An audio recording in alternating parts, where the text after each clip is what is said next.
The jungle fell silent the moment the shadow touched Pride Rock, and young Simba felt it before he saw it.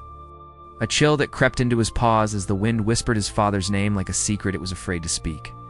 Simba stood at the edge of the great stone, his mane still soft and small, his eyes wide with wonder and worry, staring at the land his father once ruled with a roar that felt like sunshine.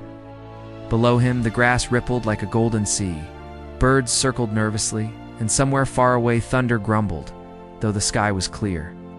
Timon popped out of a bush, brushing dust from his fur, joking loudly to hide his nerves, while Pumbaa sniffed the air and said it smelled like old trouble and broken promises. Simba tried to smile, but his heart thumped hard. Because ever since Mufasa had become a star in the sky, the nights felt longer and the shadows felt closer. From the high branches behind them came the gentle voice of Rafiki, tapping his staff and reminding Simba that the past can guide, but it must not chase you, even when it walks like a shadow beside your paws. Simba nodded, though he did not fully understand. Because that morning he had dreamed of Scar, his uncle's cold eyes glowing like green fire, rising again through whispers and memories, as if the dream had claws. A dark laugh echoed from the canyon, and the hyena's cackles followed, bouncing through the rocks like broken drums. Simba froze, ears flat, as a figure stepped forward from the darkness, not Scar himself, but Kavu, a young lion with a sharp grin and a mane darker than night, carrying Scar's bitterness like a crown. Kavu bowed mockingly and announced that the jungle was ready to remember who truly deserved power, saying Scar's legacy was not dead, only waiting. Pumbaa gasped, and Simba felt anger spark, but also fear, because the words tugged at doubts he kept hidden. Rafiki stepped forward, eyes calm, telling Kavu that shadows only exist where light is blocked. Kavu laughed, claiming he would block the light forever. With a flick of his tail, Kavu vanished into the rocks, leaving behind unease that spread faster than vines. Days passed, and the jungle changed. Waterholes dried too quickly. Birds argued more than sang, and young animals whispered that Simba was too gentle to protect them. Simba trained harder, racing through tall grass, leaping over logs, practicing roars that cracked but did not yet thunder, while memories of Mufasa echoed in his mind, reminding him that strength grows with patience.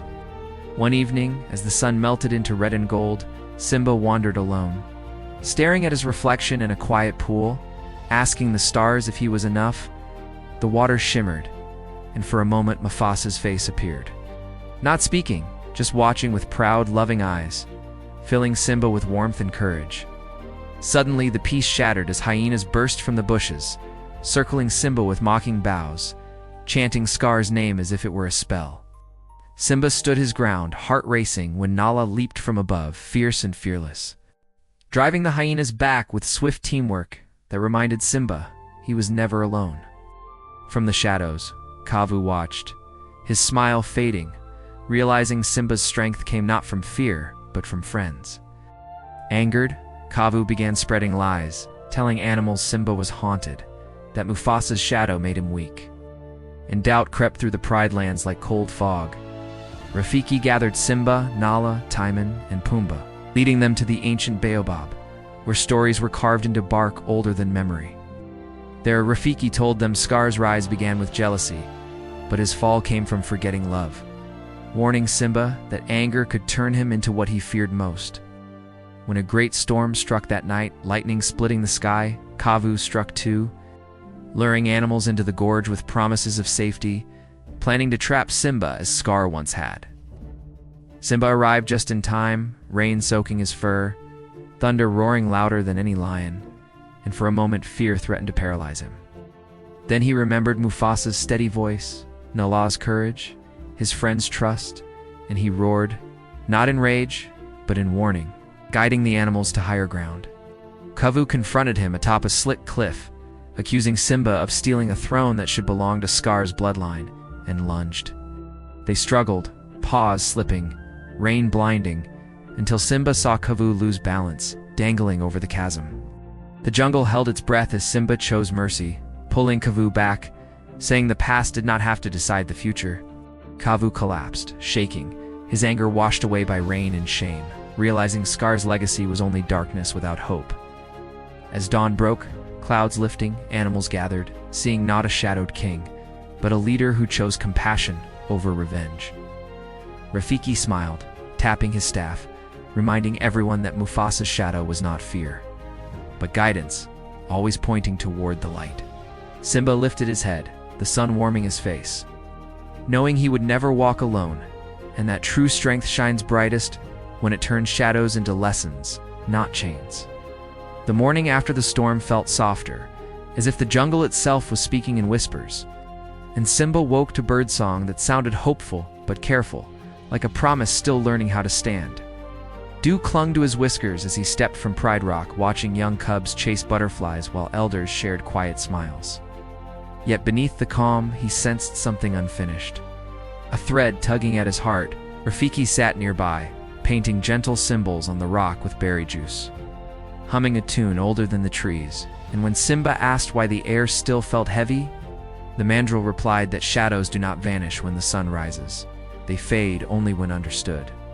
From the tall grass came Nala, eyes alert, saying scouts had spotted Kavu again, not stirring trouble, but wandering alone near the outlands, moving like a lion who had lost his way. Simba's chest tightened with mixed feelings, remembering mercy given and questions left unanswered. And he knew the jungle was waiting to see what kind of king he would be next. With Timon complaining loudly about missing breakfast and Pumbaa bravely pretending not to be scared, they set off, passing familiar paths that now felt different, as if each leaf was watching. They found Kavu near a cracked acacia, staring at his reflection in a puddle, his dark mane tangled, his proud posture gone. When Simba approached, Kavu flinched, expecting anger, found only calm eyes, and for the first time he spoke without venom, admitting that Scar's stories had filled him with fire but left him empty. The wind rustled softly, carrying distant laughter of cubs at play, and Simba told Kavu that the jungle does not erase mistakes. It grows beyond them, if one chooses to grow too. Suddenly a tremor shook the ground, sending birds exploding into the sky, and a deep rumble rolled from the hills. Not thunder, but something alive and restless. From the dust emerged a massive rockslide blocking a vital water path, caused by careless digging from a band of frightened buffalo trying to protect their calves. And panic spread as water stopped flowing toward the plains. Simba felt the weight of many eyes on him, fear pressing close. And for a heartbeat he wondered what Mufasa would do. Then he acted, calling everyone together, asking questions, listening to cries and worries, and forming a plan where each animal mattered.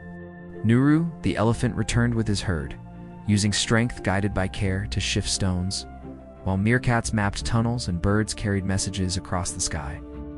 Kavu stepped forward too, offering his power, hesitating until Simba nodded, trusting him. Together they pushed and dug until water burst free, sparkling like laughter. Cheers rippled through the jungle, washing away tension, and Kavu bowed his head, understanding that belonging was earned through service, not fear. As sunset painted the land gold, Rafiki tapped his staff and reminded Simba that leadership is a journey of many choices, each one shaping the light behind you. Simba looked over the Pride Lands, feeling Mufasa's presence not as a shadow of pressure but as a warm breeze at his back, guiding without pushing. That night, the stars seemed closer, and Simba slept knowing the jungle was healing, lesson by lesson, and that even dark legacies can change when met with courage, kindness, and the bravery to listen. The days that followed felt brighter, yet the jungle remained watchful, like a heart that had learned to beat again, but still remembered pain. Simba spent mornings walking among the animals, listening to their stories, laughing with cubs and helping elders. And each step made him feel less like a cub pretending to be king and more like a leader growing into himself. Still, some nights he woke to the echo of Scar's laugh carried by the wind, and he knew that healing was not a straight path.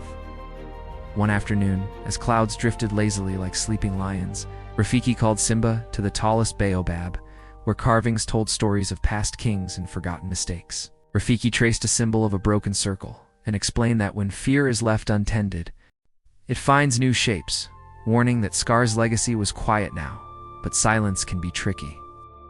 As if answering those words, Zuri the hornbill swooped down with alarming news that the outlands were stirring again. Not with hyenas this time, but with strange movements near the old lava fields. Simba felt a familiar knot tighten in his chest, but he steadied himself, gathering Nala, Timon, Pumbaa, and even Kavu, who stood slightly apart, unsure of his place. Together they traveled toward the red earth, where the air shimmered with heat and the ground smelled of ash and old stories. From behind jagged rocks emerged a new threat, not a villain of claws and roars, but fear itself. Spreading through a group of young lions who had grown up on Scar's tales and believed strength meant taking before being taken. Their leader, a fierce lioness named Zire, accused Simba of weakening the jungle with mercy, claiming the Pride Lands would fall if ruled by kindness. Simba listened, even as anger flickered, remembering Rafiki's lessons, and spoke of storms survived, water shared, and enemies turned into allies. Zire hesitated, confusion flickering in her eyes, but fear is loud. And some of her followers lunged forward, starting a tense standoff that crackled like dry leaves. Before claws met fur, the ground shook again. This time from a sudden lava crack splitting the earth, forcing everyone to leap back in shock. Simba reacted instantly, guiding cubs away, calling orders calmly, and Kavu leapt beside him, helping pull a trapped lion free. Proving change through action, not words. Seeing cooperation where she expected chaos, Zire's anger wavered, and when the danger passed, silence fell heavy and thoughtful. Simba stepped closer, telling her that Scar's shadow had taught them all what happens when fear leads, and that the jungle deserved a future built on trust. Slowly, Zire lowered her head, the fire in her eyes dimming, and agreed to return with them to learn a different way.